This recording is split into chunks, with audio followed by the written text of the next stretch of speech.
So what was it like working with Scott Snyder on Batman Eternal? It was really cool. And, Scott and I are friends, and with that book, I got to work with Scott. I got to work with John Layman and James Tynan and a whole host of other writers who were all kind of pouring their ideas into the book.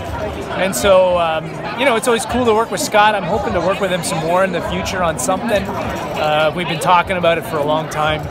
We'll just have to see if the stars align and we can team up on something, cool coming up. So, we'll see. But he's great. I love his work. I really love his Batman stuff, and he's a great guy.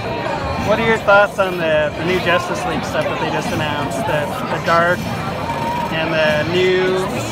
Yeah, I think it's great. I had a lot of fun drawing Justice League when I did it with Jeff Johns, and it's a lot of work.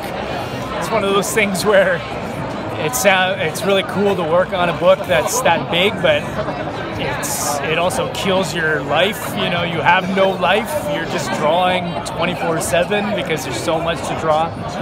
But in the end, the pages look so detailed and big and action-packed that it's awesome to see it when it's printed and done. What are your biggest influences as an artist, and was Jim Lee one of them? Yeah, Jim Lee for me was the artist when I first saw his work, or first really started reading his work. It was with Batman Hush. I remember buying the graphic novels. I had seen his work before and I always dug it. I really liked his X-Men stuff. But when I read Hush, I realized at that moment that, to me, that was the most powerful artwork I'd ever seen. And as a young, aspiring artist, I always thought to myself, like, if I could draw comic books, that would be the style. It's got to be big, it's got to be bold. And, my saying is I always want my art to be the 3 Bs, big, bold, and badass. That's Jim Lee. That's the kind of art I want to draw. And, he was a huge influence on me. David Finch, he was my teacher. I got to learn directly from David Finch. I went to his house every other day for about 6 months, learning the tricks of the trade from him, and he was the one responsible for helping me get a job at DC. So he's been a huge part of my artwork. I'm attracted to that kind of artwork. Mark Silvestri was another one. It's the artwork that people see it and they're just sucked into it. It's to me that I want to draw artwork that is the kind of comics that I wanted to read and the kind of comics that I was attracted to as a youth as well. But then there's other influences outside of that. Frank Miller, the big, bold Batman stuff with Frank Miller.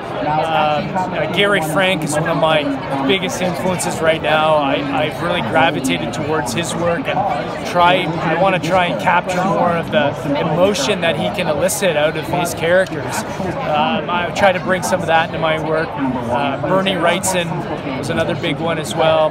Probably missing a ton, but those are some of the guys that I look to, and I have a big stack of books that sit right next to my desk when I'm drawing, and I'm always constantly looking through it and how did so-and-so approach this? How did this guy approach that? And then you learn. You're learning from those old books while you're trying to draw, and it's a lot of fun. What would you say is your favorite character to draw? Batman would probably be my favorite character to draw. He's the character I want to draw ever since I was a kid. I know exactly how I want to draw him. There's never any question of how I'm going to draw Batman. And I've drawn a lot of Batman over the years, but I don't feel like I've drawn the Batman story that I want to do. So I'm hoping I'll get that opportunity sometime in the near future. But he's my favorite, and when I was working on Justice League, I found that I really loved drawing Wonder Woman, which was a character I didn't really care too much about prior to Justice League, and then I drew the character and I just felt so connected. I just felt like I knew how to approach that character, and she kind of became that #2 character for me. And then recently I did the Swamp Thing book. That was a character I wanted to draw since I was 8 years old. So So he's up there as well. So you know, wide range of them, and they're all fun to kind of draw in their own way. But those are the ones I feel the most attracted to. One last question for you. What do you find more challenging to do as an artist? Team-ups like Justice League or solo ones like Detective Comics? Team-ups. Team-ups, like I jokingly say, are life killers. They destroy your life. You don't see your family, you know, for that whole time. It's like all you do is draw, and it's hard to cut corners when every page and every panel has 3 or 4 characters fighting 4 or 5 other characters. Like it's a lot of work, but there's a reward to it in the end, in the sense that you're creating something big and grand and epic. You know, I still don't know how I got through some of those issues of Justice League and did them on time. Like, I don't know, I was a different person back then. I don't know if I could do that again, unless I had a really long lead time on a book.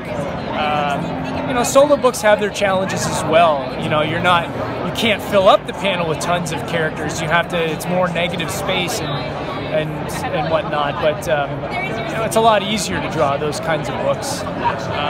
Each have their own challenges, and I find that drawing comics, it's almost like figuring out a puzzle.